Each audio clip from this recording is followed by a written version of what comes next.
And we are in line 25 of Psalm 105. He turned their heart to hate his people, to deal craftily with his servants. So God is the one who did that. God is the one who turned their heart to hate his people. Why God would do that?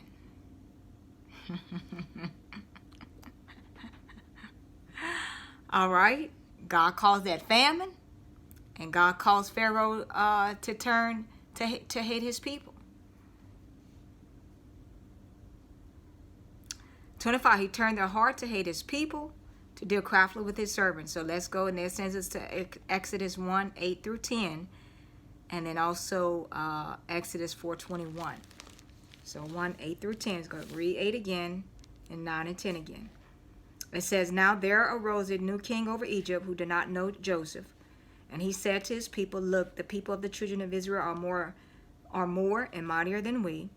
Come, let us deal wisely with them, lest they multiply and it happen in the event of war, that they also join our enemies and fight against us, and so go up out of the land. And therefore they set taskmasters over them to afflict them with their burdens, and they built for Pharaoh supply cities, Pithom and Ramses. So, all right, and then also Exodus 4:21. That says, And the Lord said to Moses, When you go back to Egypt, see that you do all those wonders before Pharaoh, which I have put in your hand, but I will harden his heart so that he will not let the people go.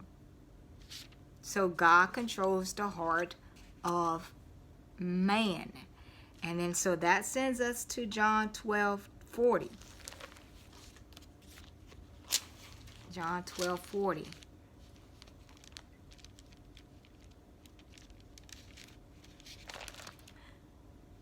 That says, let's read 39. Therefore they could not believe, because Isaiah said again, He has blinded their eyes and hardened their heart, lest they should see with their eyes and understand with their heart, lest they should turn so that I should heal them.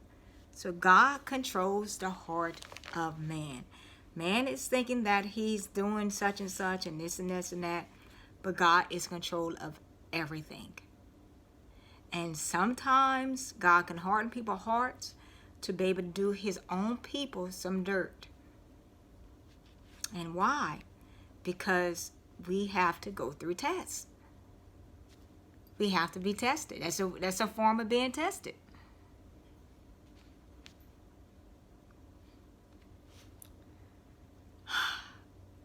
Not only do you chasten those you love, you also test those you love. To see if they love you. It's a test of love. Test of devotion.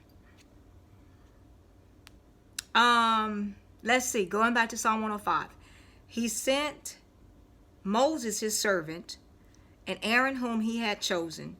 They performed his signs among them, and wonders in the land of Ham.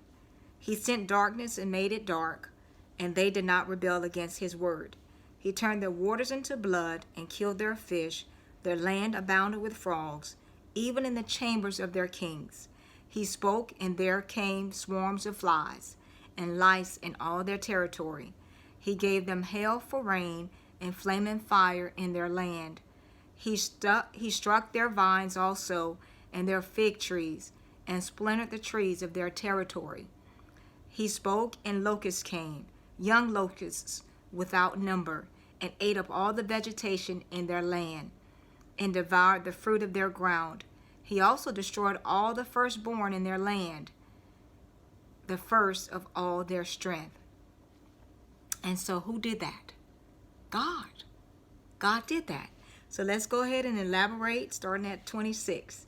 It says, He sent Moses his servant, and Aaron whom he had chosen. And so that sends us to Exodus 3:10.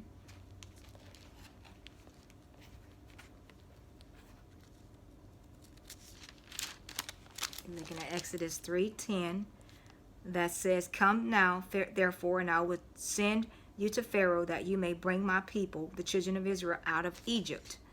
All right, so that is the charge that Moses got from God. And then 4:12 through 15, that says, and I think we read this already, but we'll read it again. Now therefore go, and I will be with your mouth and teach you what you shall say.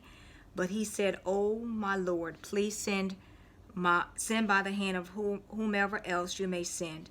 So the anger of the Lord was kindled against Moses, and he said, Is not Aaron the Levite your brother? I know that he can speak well. And look, he is also coming out to meet you.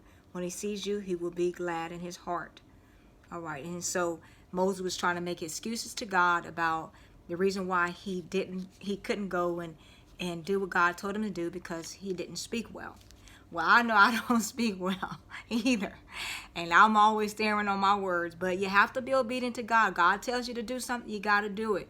Whether you speak well or not, you have to do what God leads you to do. That's imperative. That's being obedient. And he knows God uses ordinary people to do extraordinary things. I mean, he always, because it's him that's making the things extra for the ordinary. He is the extra in it.